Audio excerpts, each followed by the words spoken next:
I'm going to brag about Nancy also. The depth and breadth of Nancy Pfund's resume is breathtaking, but there is a common thread that runs through it. She not only cares about environmental issues, she is doing something about them. Her MBA from Yale School of Management, enables her to bring the solid management expertise required to make aspirations viable. She's a member of the advisory board of the UC Davis Center for Energy Efficiency. She serves as a director of ABC2, the California Clean Energy Fund. 2 presidents have recognized her great ability. President Clinton appointed her to the Congressional Web-Based Education Commission. President George W. Bush appointed her to the National Advisory Council for Environmental Policy and Technology. We are very pleased that Nancy Pfund is joining us today. Please welcome Nancy Pfund. Thank you, women of the San Francisco League of Women Voters, for this great honor. I'm really thrilled to be here, and thank you to my friends and my husband for joining tonight as well. Most people, I'm a venture capitalist, which I invest in young companies and hope that they become big companies, and most people don't think the venture capitalists are political. It's all finance and numbers and Series A, B, C offerings and such. But our firm, DBL Investors, invests for both financial return and social return. And so a lot of what we do on a day-to-day basis has a commonality with the League of Women Voters. And we get involved in the political process in order to bring tangible jobs and new products to not just the region, but to the world. And we have found that it really is important to use the political process in a way to make innovation thrive. And I'm just going to give a few examples of what we've done right here in the Bay Area, and tell you how the League of Women Voters has helped me as an influence from a very young age. One of our companies, Tesla Motors, most people are familiar with. What you might not know is that we had to fight hard. We had to just say no to the notion that California was too expensive a place to put a car company of the 21st century. We had offers to go to China, to Mexico, anywhere but California. But working with our local leaders and national leaders, we were able to help the Tesla management team negotiate, and in fact, after many attempts, land at the old NUMMI plant in Fremont, where now, of course, the Model S is being built right here in the Bay Area, and thousands of jobs have been created. So that, thank you. Thank you. On the other side of the Bay, 2 women fresh out of the Haas School we work with a company called Revolution Foods. And what we help them to do is that they make healthy lunches for low-income school children, as well as certain districts, including most recently San Francisco Unified, which we're thrilled about.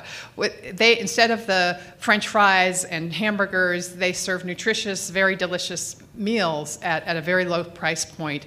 And when we started with them, they needed money to help build their kitchen. So we worked with the city of Oakland to get a low-interest loan so they could build their kitchen and their headquarters near the Oakland Coliseum, where they are today. And from basically nothing a few years ago, they now serve over 200,000 meals a day across the country.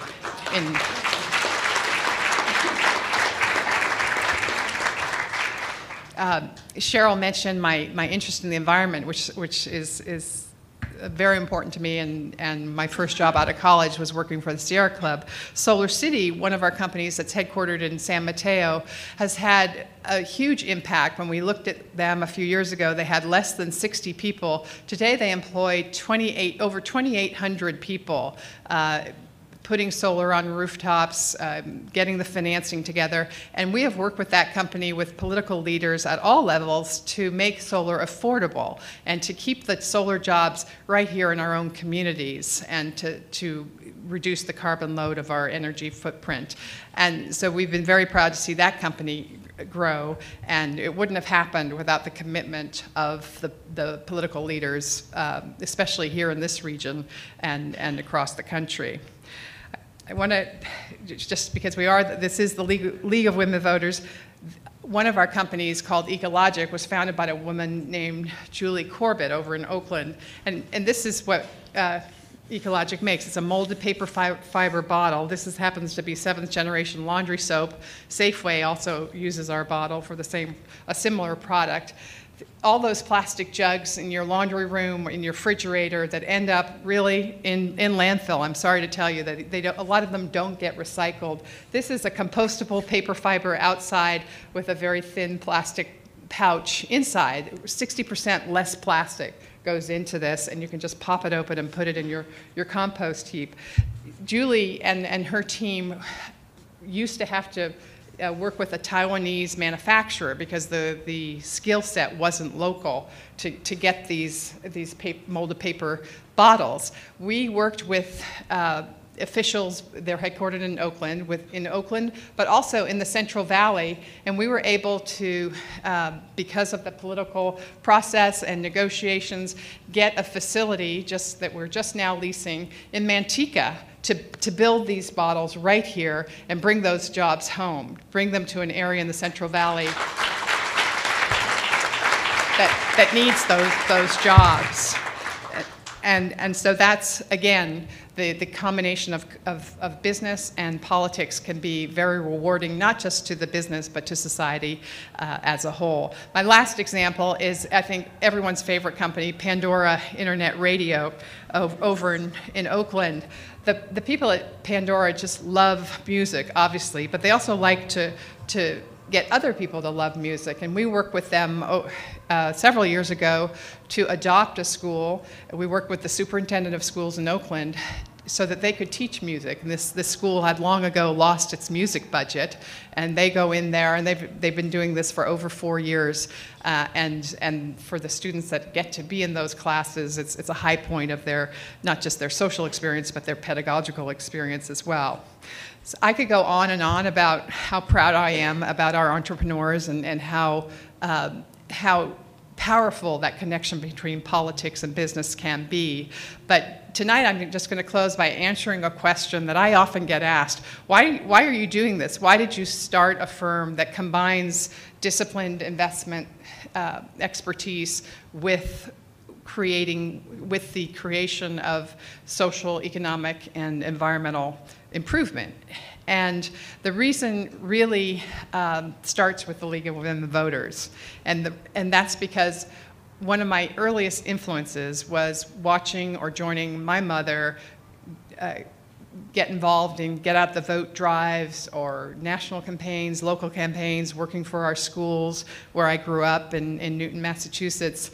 And my mother just had a love of activism, and she worked on many worthy causes, and the common thread through all of her activism was her love of the League of Women Voters.